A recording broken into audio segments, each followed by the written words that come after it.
Hi,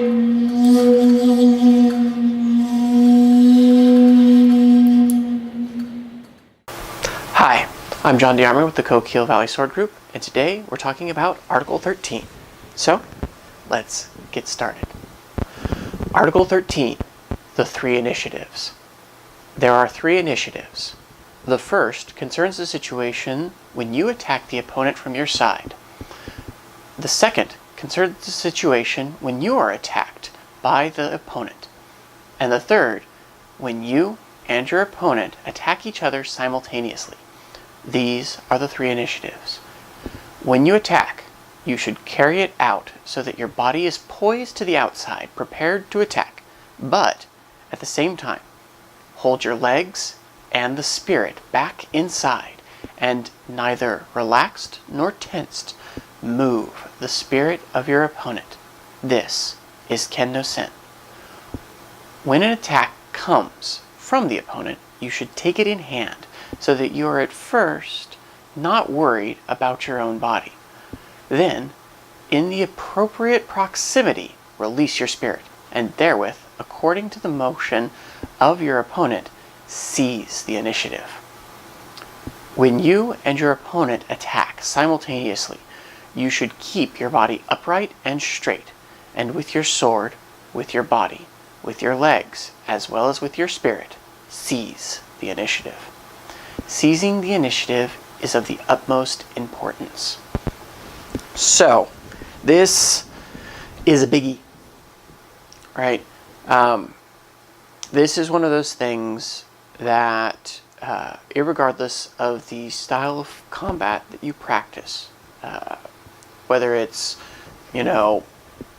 rocking a plate carrier in your rifle, or just doing catch wrestling with your friends, initiative and an understanding of how initiative works and how to behave according, or rather in harmony with the initiative that you either set up or find yourself in, is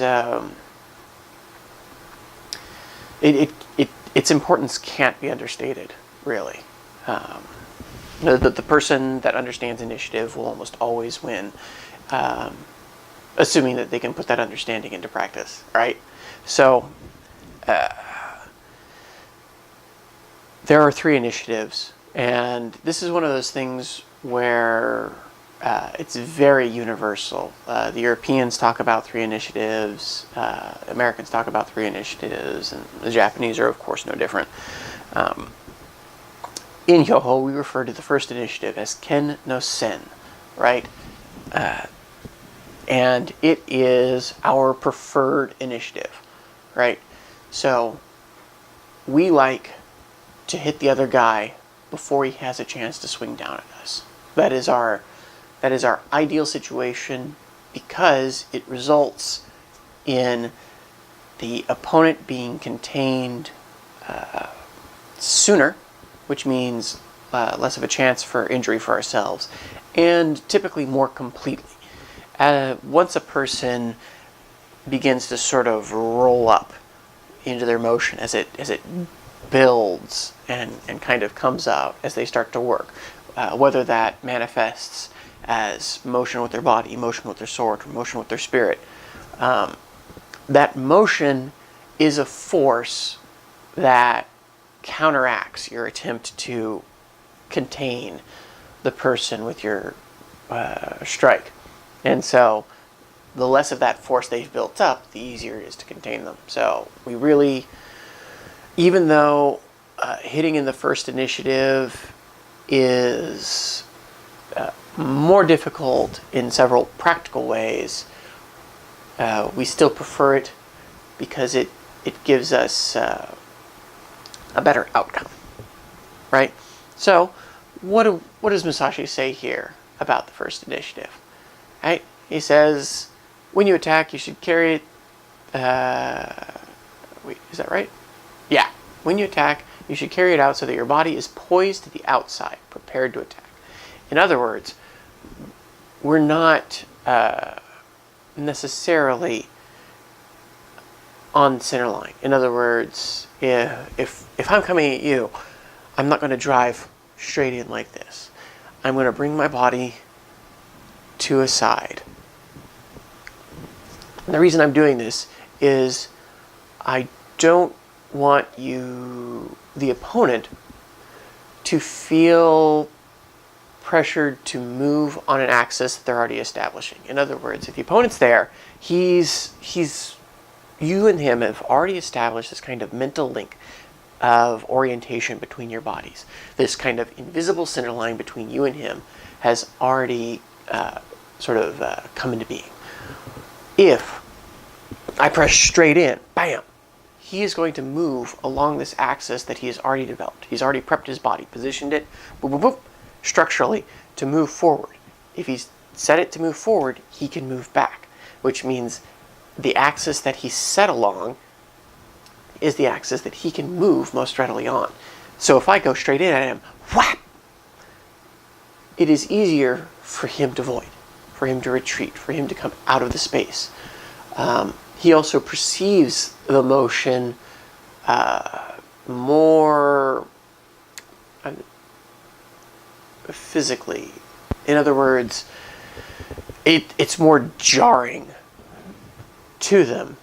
By coming off the line, we give a little bit of ease to them, right? They still have the feeling that they can move along their rapid axis. We haven't encouraged them to move. The person, if they become aware of the motion, will want to move back and move away because they'll understand the danger of it, because you have a freaking sword and you're coming at their face.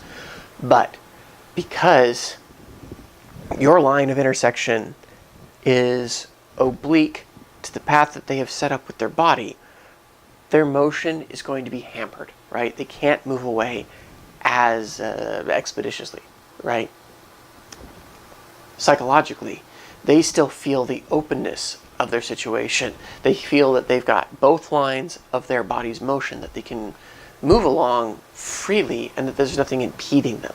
In other words, you're not giving them a feeling of being trapped. And this is important because when you start to cut off people's perceptions as to where they can go, they tend to panic. And in a lot of cases, this type of panic will instigate a fight response from them. You know, the cornered rat bites the cat kind of thing. So you always want to be kind of accommodating to your opponent. Let them feel like they can move, right? Just make sure that where they move can only be to meaningless places, right? So you have got to be like 3 steps ahead.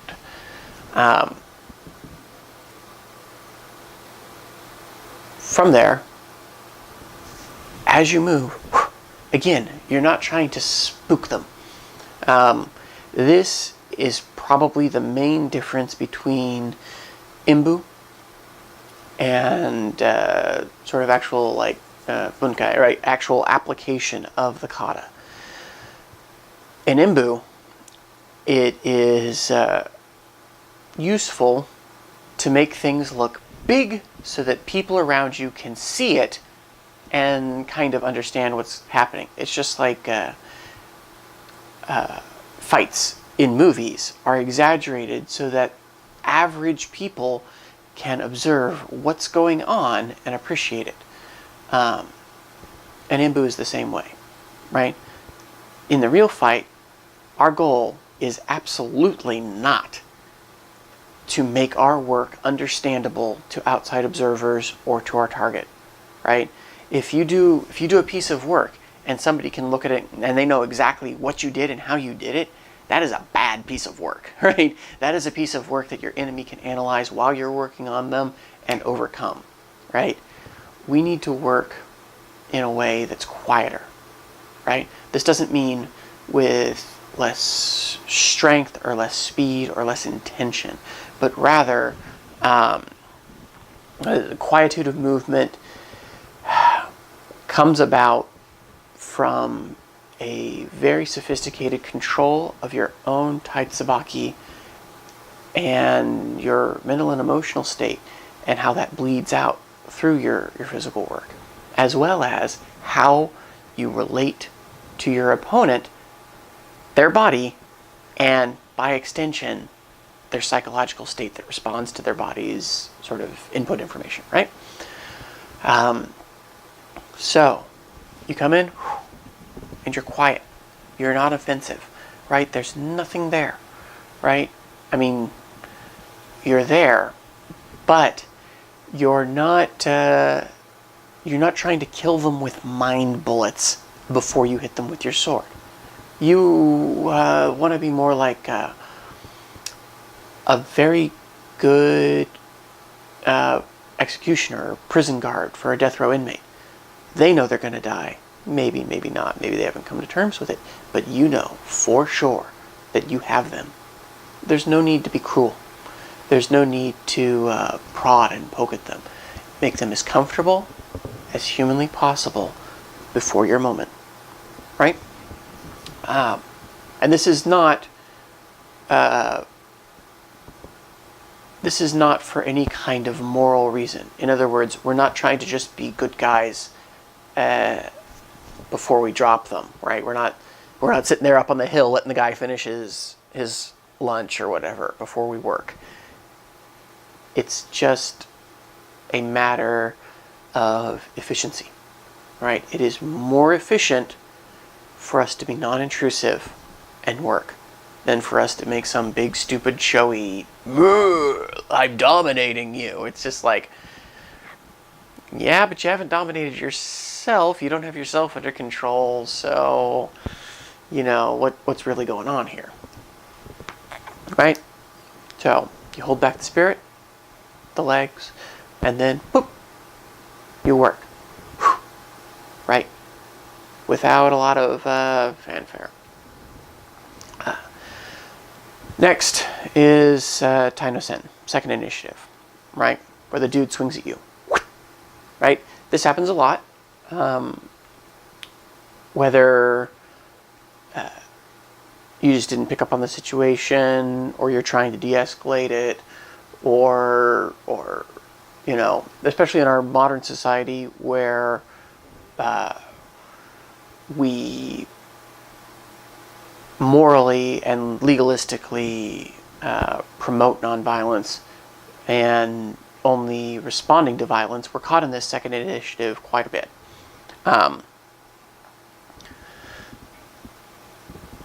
Or maybe the dude just gets a lucky break, or he's got some secret ninja skill and he turns the initiative on you, and he's got it now, and you're responding to his work because he understands initiative and he's doing the right thing too, right?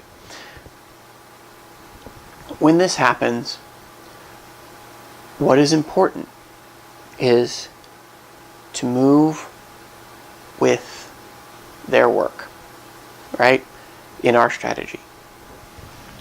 In other styles, and or rather, it is basic human nature to do one of basically two things when attacked. The first is to avoid, to flee, to move away from the attack, either by a small degree or just to book it out of panic, right? Neither of these will necessarily bring an end to the conflict, right? And they mostly just prolong it, and the more protracted an incident is, the more likely it is you're going to be injured. Unless you're like a track star and you know that they don't have a ranged tool, then yeah, beat feet. You did that training, that's your skill, you apply your skill because you fight with your strengths. But most of us, you know, sort of armchair warriors, internet warriors, right, couch jockeys, we do not have a reliably superior sprint to get away from the guy. So this is, and as a general rule, not a good option. The other option is to fight against the attack. In other words, they swing at you, you swing at the attack, right? I don't like that thing. That's a bad thing. I don't like that thing. Go away, attack. You're very naughty, right? This is also very, very detrimental to your health because you're educating your opponent.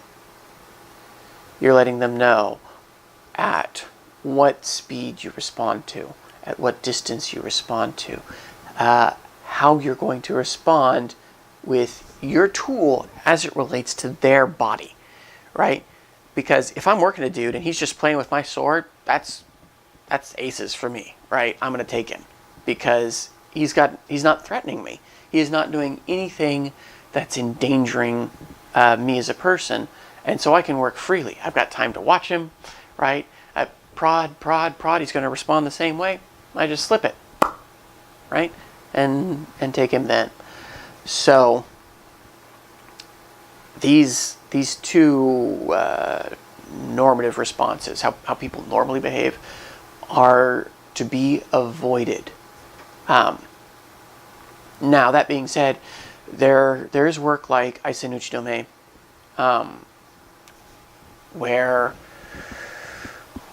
we, from the outside, appear to be attacking their attack.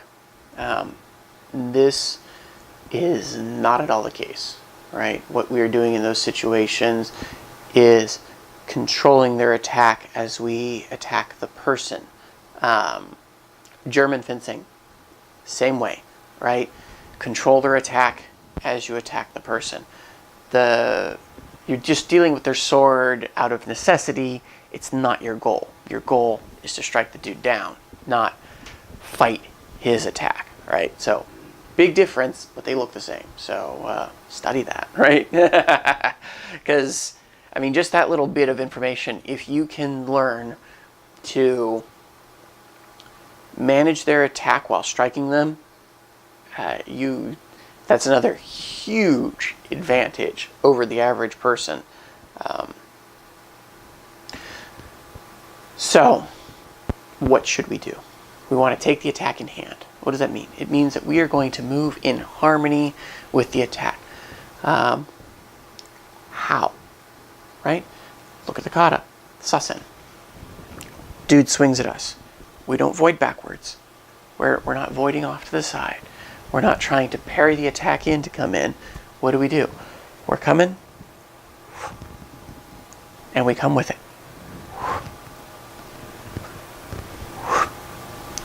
We merge with the attack. We move in harmony with its motion as though they were a boat and we were water. Bam. And we work when our time is opportune. Working in the second initiative in Ken-no-sen is the easiest for beginners. It is the easiest for when you're frightened because it gives you time to calm yourself down. It puts you in debatably the safest position comparatively in the fight, because the most dangerous position is in that transition into the attacking space. So you're forcing your opponent to take the majority of the risk to then work on them, right? So it has a lot of utility, right? Now, that being said, a lot of people and a lot of arts have taken this idea of working in the second initiative and working, taking the opponent's attack in hand, and they have kind of abandoned common sense and just real Kihon, real basics, right? And you'll watch them, person's coming to punch, and they'll break their posture as they come around. It's like, yeah, you got out of the way, but you got out of the way slower than if you had kept good posture and used taitsubaki and good footwork. And now you have to recover in order to be able to throw a meaningful attack. Or, what more often happens is they'll come around and they're throwing that attack without being in posture because they don't even realize that they got out of it, right? Well, Why does this matter?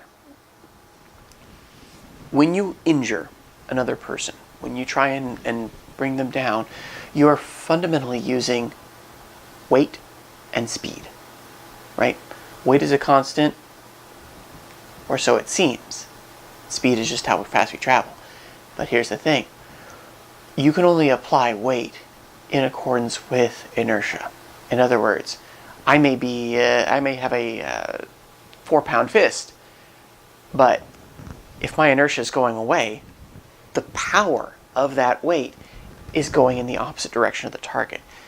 If I have a 2-pound sword and a 190-pound body, and I have 190 pounds of body weight pulling away from that sword, I am just pulling all of that force out of the cut. Now, swords, pistols, tools, melee tools, right, is what we're talking about here. By their design, their nature is to concentrate force on a small area, or to add extra weight to hit somebody with, or to increase the range at which you can apply it.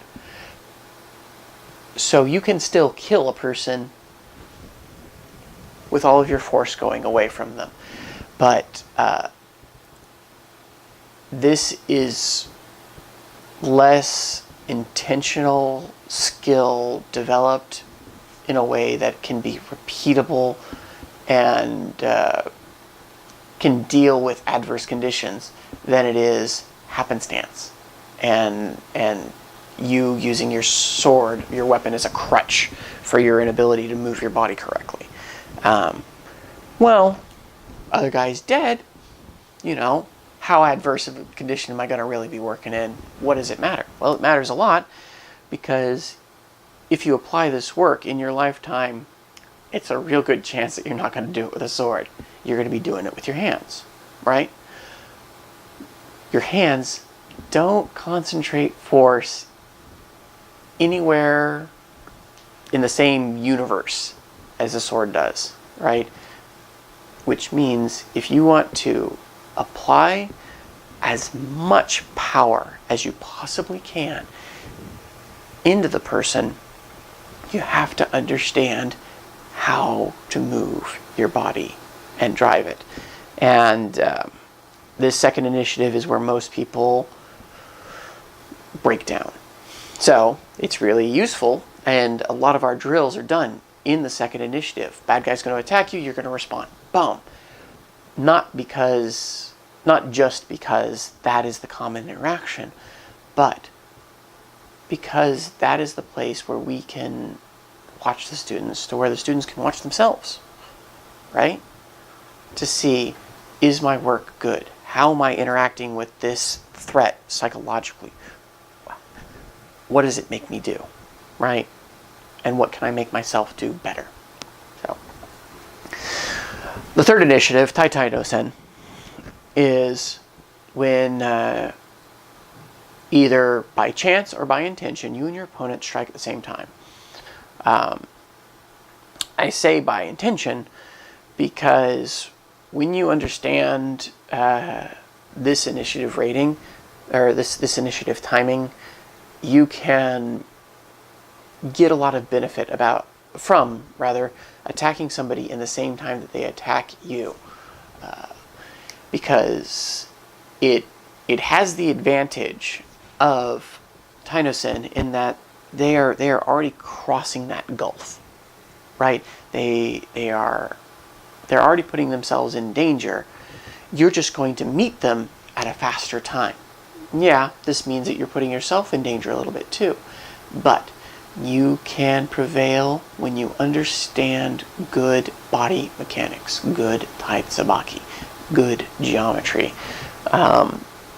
You can enter into positions that from the outside look to negate each other, and you will overcome easily.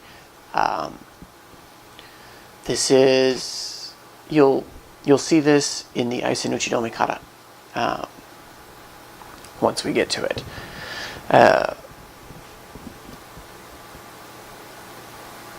This position has obviously weaknesses and advantages, right? The weakness is, of course, that you're coming in at the same time and that you are putting yourself in a dangerous position equivalent to theirs. Of course, if you have good knowledge, you can triumph over them. But if they have better knowledge, better work than you, then they will win. So you have to choose to work in this situation thoughtfully, not haphazardly, right?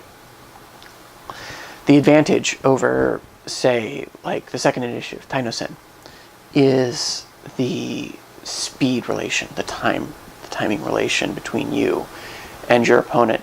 In Ken-no-sen, the opponent works, boom, and I work behind him, boom. If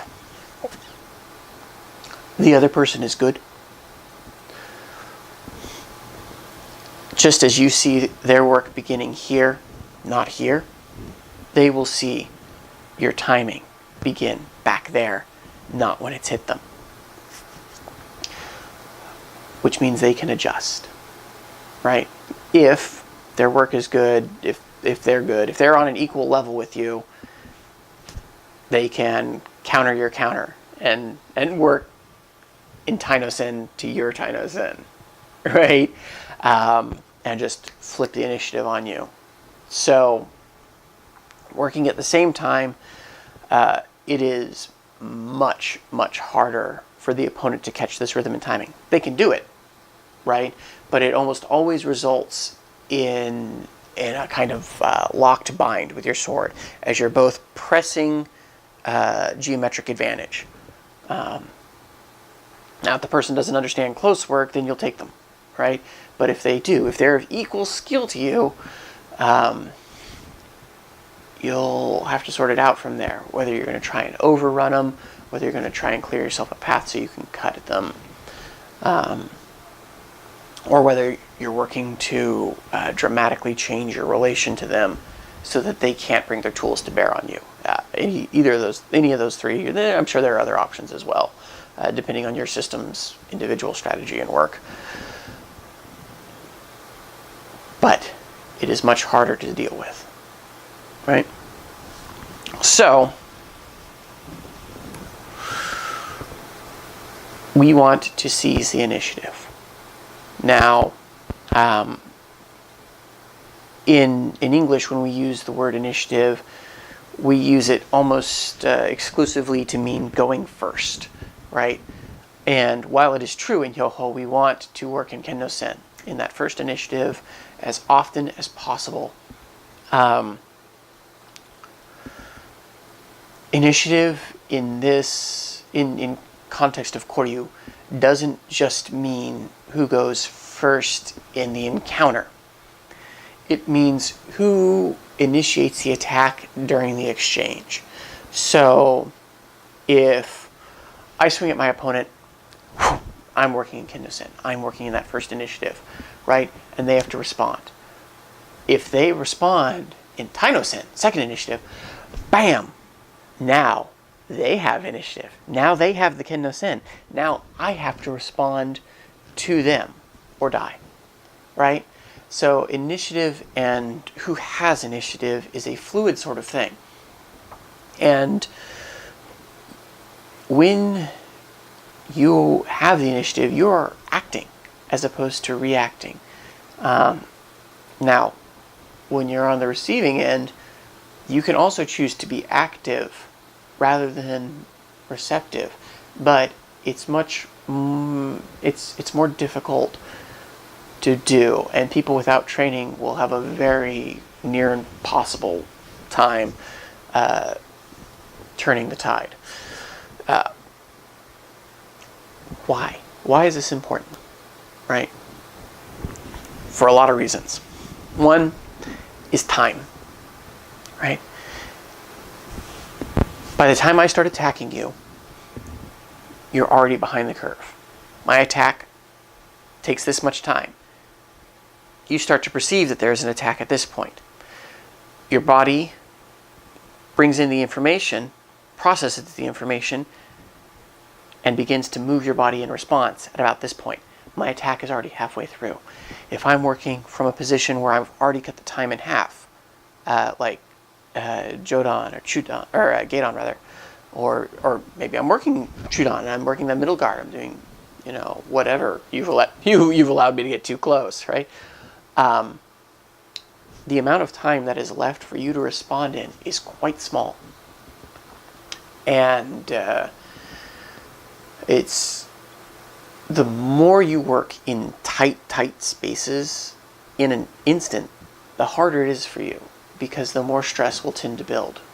Stress equals tension of the body, which slows down your musculature, your motion, right? It equals tension for your mind, which slows down your thinking process and your ability to take in this information and spit something out that's going to at all be effective in relation to what they're doing, right? And that's even before you have the added difficulty of how are you going to reverse this? How are you going to turn the tide of battle and seize the initiative on the dude and take him down?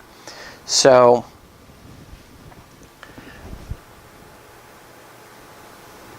responding to somebody else's work is rough. If the person knows how to juggle and balance you physically and psychologically, the fight can be over long before you're dead, right? So it's worth studying. Now, to be clear,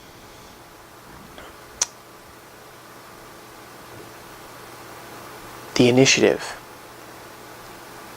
here, like Ken-no-sen, Tai-no-sen, Tai-Tai-no-sen, right? All three of them are instances where you take the initiative, where you have the initiative. In other words, initiative is not about your order in the fight as much as it is about how you perceive your order in the fight and how you respond via that perception. In other words, two scenarios. In one scenario, I come and I try and take that first initiative, right? I attack first. Boom! I don't try to. I'm doing it, right? Even if my work doesn't make contact with him, I'm applying Ken-no-sen. Bam! Bad guy sees the thrust and tries to defend against it, right? They try and parry it. They try and void. They try and just slash and get space. They don't have the initiative, right? They have lost, right? Because they are on the reception end now, right? Now, same scenario. I come in with Ken-no-sen. Bam! I go to drop the guy. Guy responds, Tai-Tai-no-sen. And he comes in, boom, and he thrusts, right? Now, we both have initiative. How I respond to his thrust determines whether or not he ends with initiative and continues to keep it, like a game of tag, or whether I reverse it and take the initiative back, right? So this may seem confusing, or it might be really clear to you. It sort of depends on how. It depends on you. So, what is our real goal, right, in regards to timing and initiative? Our goal is one, to, regardless of our situation in comparison to our time space, whether we're working before them, after them, or at the same time as the opponent, our goal is to act on the opponent rather than to react to them. Right? From there, our preference is to act on them before they act on us. Right? So, those are the three initiatives, right?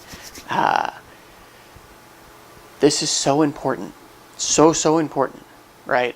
Some of these articles are just like, useful information, for sure. Useful information. They can give you benefit. Understanding initiative is crucial to success. So, if you want to understand this, you have to pick up a sword and go train.